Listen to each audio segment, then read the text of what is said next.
నేర్పించేవాళ్ళు teacher. దానము సేయ గోరిన వదాన్యునికి ఈగ శక్తి లేకుండా. దానం చేసే గుణం ఉన్నోడికి ఆయనకు శక్తి పోయినా కానీ దానం చేస్తాడు. ఎట్లా చేస్తాడు? దానము సేయ గోరిన వదాన్యునికి ఈయగ శక్తి లేకున్నను ఒక పట్టున పోయి తెచ్చి ఇచ్చినే. అదెట్లని నన్ను మేగుడు అంబుదికి పోయి జలంబు తెచ్చి ఇచ్చినే వాన సమస్త జీవులకు వాంఛిత మింపెసలార భాస్కర. మేఘంలో ఆల్రెడీ నీళ్లు ఉంటాయండి? ఉండవు. ఏమైతుంది? భూమి మీద నీరు ఆవిరయ్యి డస్ట్ పార్టికల్స్ యాడ్ చేసుకొని మేఘంగా మారి అది అలా వెళ్ళి సముద్రం దగ్గరికి వెళ్ళి నీళ్లు నింపుకొని వచ్చి చల్లటి గాలికి అది ఏమైపోయి కరిగిపోయి మనుషులకి నీళ్ళు ఇస్తుంది. వాన సమస్త జీవులకు వాంఛిత నింపేసలాగా భాస్కర్. వానలేని మనుషులు బతకలేడు.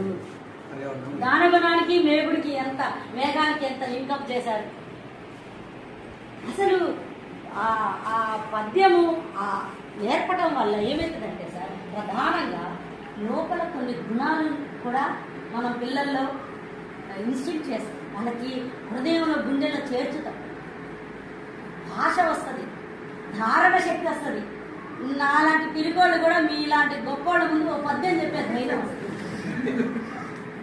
నేర్పించేవాళ్ళు టీచర్. దానము సేయ గోరిన వదాన్యునికి ఈగ శక్తి లేకుండా.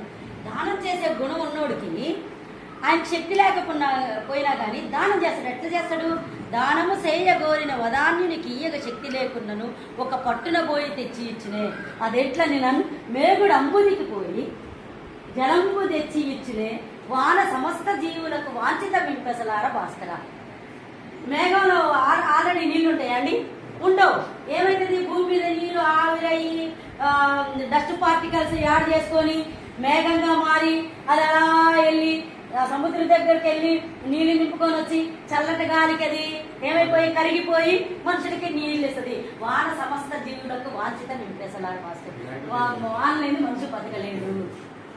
దానగుణానికి మేగుడికి ఎంత, మేఘానికి ఎంత లింకప్ చేశారు. అసలు ఆ పద్యము నేర్పడం వల్ల ఏమవుతుందంటే సార్, ప్రధానంగా లోపల కొన్ని గుణాలను కూడా మనం పిల్లల్లో ఇన్స్టిట్యూట్ చేస్తాం. వాళ్ళకి హృదయంలో గుండెలో చేర్చుతాం. భాష వస్తుంది, ధారణ శక్తి వస్తుంది. నాలాంటి పిరికోళ్ళు కూడా మీలాంటి గొప్పోళ్ళ ముందు ఓ పద్యం చెప్పే ధైర్యం వస్తుంది.